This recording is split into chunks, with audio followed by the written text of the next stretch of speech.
चलिए, आज फेफड़ों की दुनिया में थोड़ा और गहराई से उतरते हैं। एक ऐसा टॉपिक उठाते हैं जो हर मेडिकल स्टूडेंट के लिए जानना ही चाहिए। Bronchopulmonary segments. तो तैयार हैं? आइए इसे एकदम आसान बनाकर समझते हैं। तो शुरुआत एक बहुत ही दिलचस्प सवाल से करते हैं।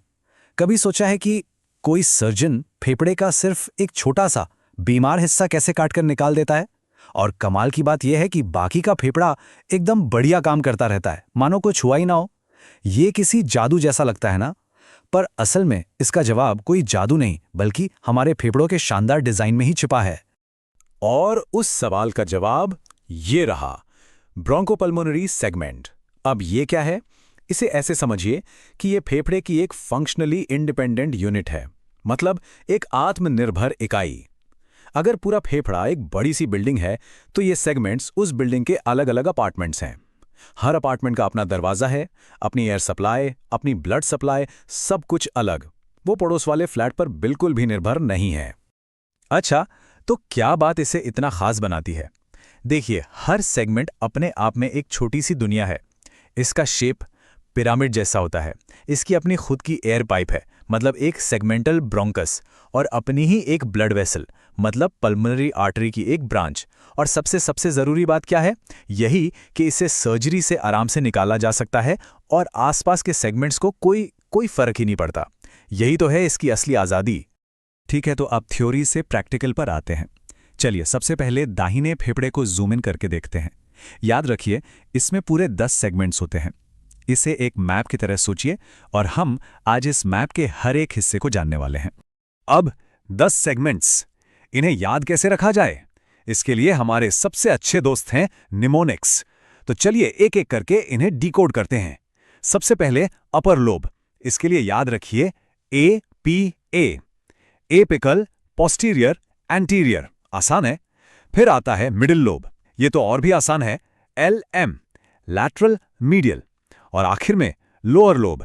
ये थोड़ा सा लंबा है पर बहुत काम का है, SMPAB, superior medial, anterior basal, posterior basal और लैटरल बेसल। ये निमोनिक्स एग्जाम्स में बहुत बहुत काम आने वाले हैं। चलिए अब मैप के दूसरी तरफ चलते हैं, यानी बायां फेफड़ा। ये अपने दाहिने पड़ोसी से थोड़ा अलग है। इसमें आमतौर पर सिर्फ 8 ही सेगमेंट्स होते हैं। क्यों? अरे भाई, हमारे दिल को भी तो थोड़ी जगह चाहिए ना। और हाँ, बाएं फेफड़े के लिए भी हमारे पास जबरदस्त निमोनिक्स हैं। अपर लोब के लिए याद रखना है APAL, एपिकल, पोस्टीरियर, एंटीरियर और लिंगुलर। लिंगुलर में सुपीरियर और इंफीरियर दोनों आ जाते हैं। और लोअर लोब के लिए है SPAL, superior, posterior basal, anterior basal और लैटरल बेसल। एक बात यहां नोट करने वाली है, इसमें मीडियल बेसल सेगमेंट अक्सर नहीं होता। तो हमने इन सभी सेगमेंट्स की मैपिंग तो कर ली, पर वो कौन सी चीज है जो इन्हें असल में एक दूसरे से इंडिपेंडेंट बनाती है? वो क्या राज है? इसका राज छिपा है इनकी अनोखी ब्लड सप्लाई में।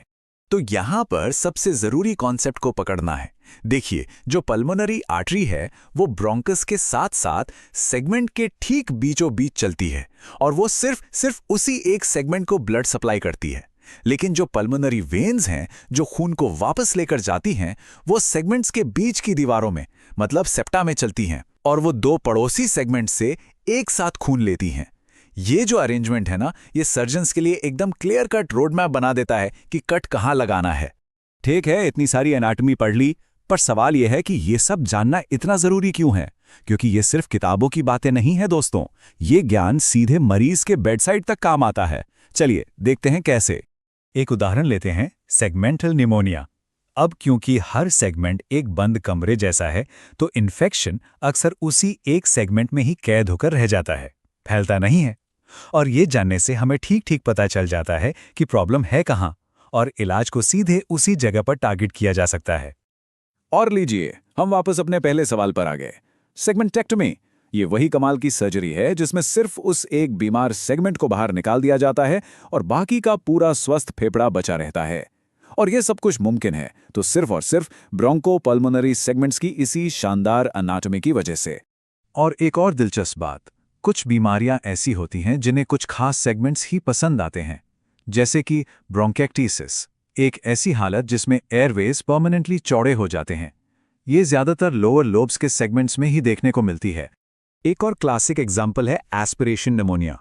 मान लीजिए कोई मरीज लेटा हुआ है और गलती से कुछ खाना या लिक्विड उसके सांस की नली में चला जाता है, तो अब ग्रेविटी उसे कहाँ लेके जाएगी? सोचिए। बिल्कुल, ज्यादातर मामलों में वो दाहिने फेफड़े के लोअर लोब के पोस्टीरियर बेसल सेगमेंट में ही जाके बैठता है। देखा कैसे सिर्फ अनाटमी जानने से हम बीमारियों के पैटर्न को भी समझ सकते हैं। तो इस पूरी चर्चा का सार क्या है?